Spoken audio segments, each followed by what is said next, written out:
Guys, I don't know if you caught my daily financial news. We're recording this right after it, so you may not have seen it, but I did mention that a real estate collapse is occurring. There are property values collapsing. We gave an example of a building worth 25 million, potentially being worth 8, and potentially being worth land value. There are companies like PIMCO, Brookfield, and now Blackstone defaulting and handing keys back to the bank. Matt, you and I have talked about this sometime. We are probably going to use this to buy our biggest buildings yet. Unfortunately, the Crash Bros are focused on residential real estate, which is proving to be far firmer than they would like. And the big collapse, 50% very likely on some assets, is happening right now, and it has just started, and it's in commercial real estate. Matt, what are you seeing out there?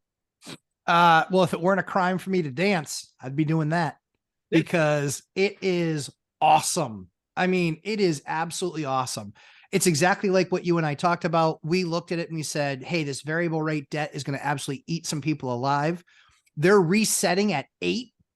At 8, 8 and 9. 8 and 9. I had a broker call me saying, we basically called me up because part of the job we need to do now is network. Yes. Right. Because these assets will be traded likely off market because they don't want to publish, hey, we just took a $5 million write down. Yep. But they called me and said, yeah, the loan was written about 5 years ago. They had a 3.75, I think, on the loan. Yep. And now they're at 9 and an 8. Oh, that's so bad. There's no equity there. No, when you add taxes in, right, you're probably looking at a 3x payment, 3x. Yeah. So, and again, Jonathan Twombly did the math and it's like I didn't do the math yet. I should have, but they would probably, in order to keep the building, have to write a check for 30% of the debt. Yeah. Just to get back to even. They're not doing that. No. And that's the thing is it's like, so I've been looking at all those types of assets. I know a guy who had, he kind of built stuff that was between 50 and 80 units. That's what he consistently built over the last 15 years. He started selling them 18 months ago. He just sold his next to last one. And the number was ridiculous. And when I say just, that's probably in the last 6 months. But now everybody's starting to have that, oh shit moment. And they're just like, we took 3-year debt on this, or you're Ben Mala and you put unfixed debt on your properties. Ben just did a video like 6 weeks ago that said, I'm spending $100,000 more a day in interest. Yeah. I watched a couple of his videos. It must've been 6 or 9 months ago. He did not take advantage of low rates. Nothing. He had a chance to lock in for 5 years at 3%. He said, I'll keep my 1.75%. Thanks very much. And then it just got worse and worse and worse. And so now some assets he's selling off to actually 1031 the capital into another deal where he can get fixed structured debt, because that's what ends up happening. It forces you to sell the asset to get fixed debt somewhere else. Yeah. So this is happening. To your point, if we network right with the banks and having those conversations with them, it's like, hey, I just want to let you know, I am a borrower of resort. You can come to me. I'm a validated and valued borrower and accredited. Come to me. We can restructure the debt and I can take it over. And I'm happy to try and service it that way because I'm an operator that I know I can get more cash out of that asset than they are. So Dion, one part of your story, right? Very back at the beginning, you buy a house, you get divorced, you try to walk away from the house and you're unsuccessful, right? Do I remember that story correct? Yep. I was underwater, 2010, the housing crash had happened. I had an adjustable rate debt, adjustable rate hit. I couldn't refinance because I owed too much. Like, I'm very sorry, everybody. I caused the housing crash of 2008. Yeah, it was all you. We checked off every metric that there was, got laid off. So I knew it was you. It was me. Yes. And so I even tried a subject to one time and they told the person, if you make 12 payments, then you can assume the loan, and they got to 10 and something changed in their life and they became a tenant. Yeah. So I reached financial freedom because I couldn't give away a house. Yeah. If I was able to give it away, I probably never would have owned a rental. Yep. I have two things about the crash that's going on right now. First, And since we're not on Facebook and they can't ban us for using the word moron, Matt, I'm going to talk about the haters, the morons who are going to say the following in the comments, because they probably won't make it this far in the video. No. I'm glad I watched the Crash Bros and didn't buy in the last 2 years, because look at the implosion that's happening now because interest rates are higher.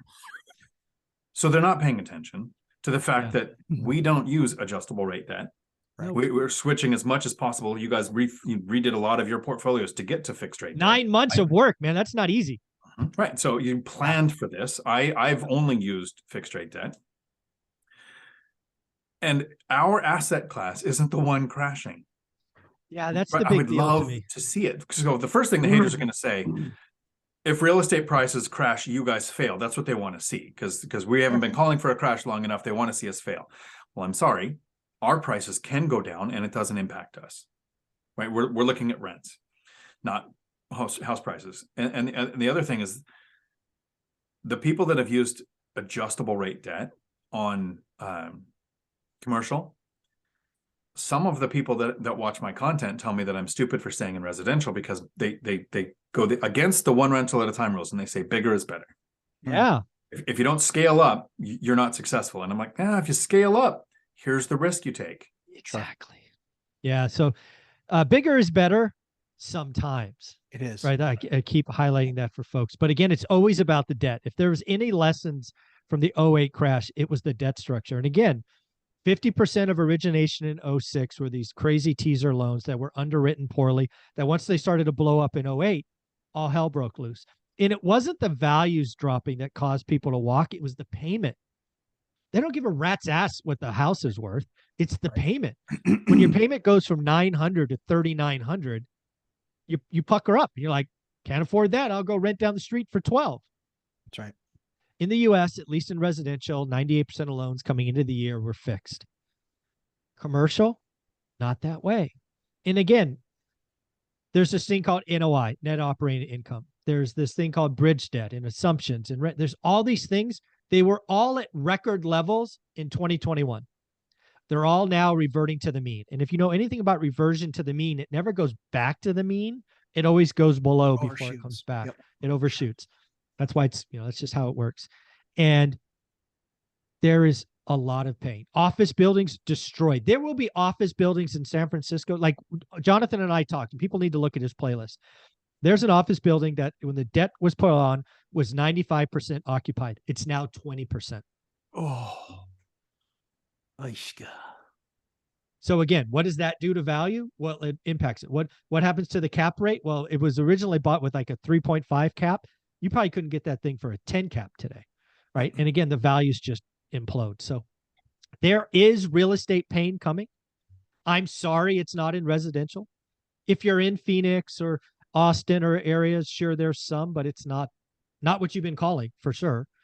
But there will be 50% plus haircuts. San Francisco office might see 75% collapse in values. It's crazy. But here's the deal. Come back to where all three of us can play if we choose to. For me, it's the 5 to 40s. Yes. That's where I will be looking, because I'm not big enough. I don't want to take on, I'm not a syndicator. I don't want to take anybody's money. Yeah. It's just, maybe I'm an idiot for not doing it. I don't care. I'm comfortable in my own skin. But we spent 9 months stacking cash. We're building relationships right now, and we'll continue to do it. If you're a banker or somebody in Fresno and you know of a building that's in trouble, let me know. I'll pay a finder's fee, no problem. But yeah, I'm looking forward to getting a deal, and there will be blood in the street. And I say this as somebody who did it last time. I bought 2 10-unit buildings side by side for land value. I bought an 18-unit building for 50% off. I bought a 14-unit portfolio of stuff. It's all coming to fruition. The crash bros are wrong. The pain is not in residential. It is in commercial, and it will be massive. And we are still in the first inning. We are in the first inning of a 9-inning game. This is just started. PIMCO, Brookfield, Blackstone. It is just started. Dion? The 5 to 40 is interesting. I think what's going to suck about the crash that everyone is going to be talking about in values is commercial, non-residential. right? Office buildings. We have remote working now at a higher percentage than at any point in history. And, going from 90% occupied to 20% occupied because a lot of offices just aren't used. So those type of buildings are going to crash, and people are going to be able to look at commercial and say, look at the crash in commercial versus the people who had bad debt on 5 to 40s. And those are the ones that can be scooped up. Mm-hmm. Yeah, it's, to me, it's always about the debt, right? And because debt can force a sale. Death can force a sale, divorce can force a sale, but more often than not, it's the debt. Because again, what's going to happen? This is just wild to think about. 6-7 years from now, when people would naturally leave their residential unit, because that's just what people do. Now they're going to keep their home. They're going to make it a rental. And then they're just going to use conventional financing 5% down to buy the next home. That's just what's going to happen. It's going to be financial. It's going to make financial sense to do that. So we're going to have lots of accidental landlords coming up because they're just going to like, why would I ever get rid of that? I have money at 3%. The federal government has to borrow at 6%. Right. Why the hell would I lose that? So Matt, what do you think of all that? Not only is the house an asset, the debt's an asset. The debt is absolutely, the debt is now an asset. I look at all my debt sub 4%. Oh my word. It's some of, I have apartment buildings at 4%. I think it's some of the best debt I have. Yeah. Even the stuff that we have resetting. So we have probably 15% of our overall portfolio will reset over the next 5 years, only 15%. Right. But some of it is so infinitesimally low that it's just like, I didn't even want to go through the paperwork to make it fixed debt because it was so low. It was like a few $100,000 on massive buildings. But I still believe, it was really interesting in the last 60 days in my market, a record was set for a 4-unit and the record was set for a duplex in my market. In the meaning on the high, like on price the per door price. Yeah. In the last 60 days, duplex and a 4-plex. There was a 4-plex. These 4-plexes, they don't come up very often. In the last 2 years in my market, there's been 4 4-plexes that came to market. I bought 2 of them. Okay. One of them had a big, long story attached to it. I won't get into, but then the other one came on and it was built in the 60s and updated in the early 80s. Okay. And that building sold for $200 a door. Okay. And you could buy that building 2 years ago for probably 400. So 100 450. And so now this stuff that's old, not redone, is going to have to take $200,000 worth of rehab to get through all 4 units.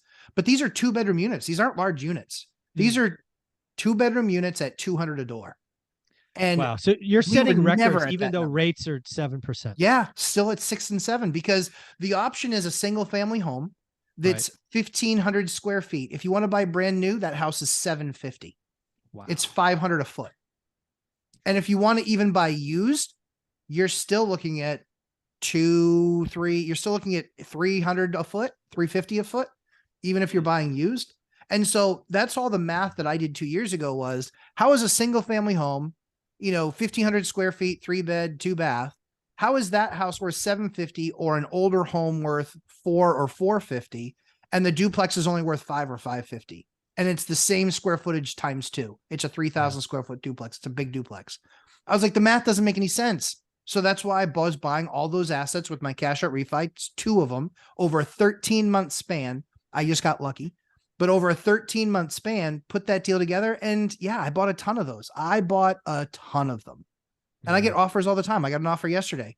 Somebody was willing to pay me a $200,000 profit for a 6-unit that I bought. And I said, not interested. Wow. Because my debt is 3.95. Yeah. I mean, for 7 years. Like, why would I sell it? Yeah, exactly. So Dion, when you look, go ahead. Dion, sorry. The numbers are exactly the same here in Washington. I bought a 4-plex January 2020, 590,000. Okay. It's a 4-plex, 1,236 square feet per unit. Each unit has a garage. They're side by side. There's one like it that just sold. I was watching it because I was like, if that sits long enough, I might make a stupid low offer. 1.3. Worst neighborhood. Wow. And older. So than mine. So 3 years. Yeah, a little over 3 years. Over doubling in price. Rents haven't doubled in price. Rates have. Right. So what kind of rate do you have on that? What kind of rate do you have on that? My rate on that is 4%. I probably could have refied it but I bought it beginning of 2020. Right. I didn't have very long to do a refinance because I refinanced half my portfolio in 2020. Yeah. The end of 2020. The other duplexes, I got them down to 3. Nice. So. Yeah. So again, I think there's going to be an opportunity for you, Dion. I mean, so Matt and I are clearly going to try to shoot bigger, but I think it might be something for you to look at in your market. I don't know if you've ever looked at kind of 6 to maybe 10 units. Might be something for you to look at. I am, and especially specifically when I was looking at Convoy Home Mortgage or Convoy Home Loans, their website, that had fixed rate debt 30 or 40 year on up to 8 units. Oh, there you go. Yep. Yeah, I think there's going to be opportunity. And again, I want to be very clear. I'm confident it's coming. Blackstone, Brookfield, PIMCO has started. We're in the first inning. Yeah. You may not get your opportunity until the 4th or 5th inning, but you got to start doing the work now. Right. You got to get the searches. You got to tell, like, you have a great relationship with all these agents, Dion. You need to whisper in their ear, oh, by the way, stay on the lookout for an 8 unit, because you probably haven't had that conversation. No, my recent conversations with my agents, so people know, like when every couple of weeks you check in with your lender to see what's going on with loan options because they change so often. My agents, I do the same thing as what I'm saving, because I'm saving somewhere between 10 and 15,000 a month in retirement, right? So it's not quite as much as when I was working, but it's not much smaller. And as it grows, I changed my BRRRR search. I changed my forever home option. I changed my small multifamily. So I'm kind of slowly every couple of months adjusting what my searches are based on what my resources are. Yeah, very cool. Well, again, I think there is a real estate crash coming. It won't be in residential, which the crash bros have coming. I think there will be tremendous opportunity, right? Where there's great pain, there's great opportunity. I think multifamily, small multifamily that had bad debt, bad assumptions, bridge debt. There's a lot of bridge debt, 1 and 2 year loans where they had this plan to value add. I mean, I don't know if you guys seen Ken McElroy, but Ken McElroy's channel now is talking about how not to get burned by syndicators and how to do all these things. I'm like, yep, it's coming. We've been talking about it. But Dion, where can people find you? Right here on YouTube, Dion Talk Financial Freedom, trying to figure out how to spend money. Zing. That's funny. Awesome. Matt, how about you? Lumberjack Landlord on YouTube and on Instagram at 11:30 a.m. Eastern time on Sundays. We do the live stream, and now available on iTunes podcast and Spotify. Nice. Yeah. I didn't know that. Very cool. Yeah, we just did it. Nice.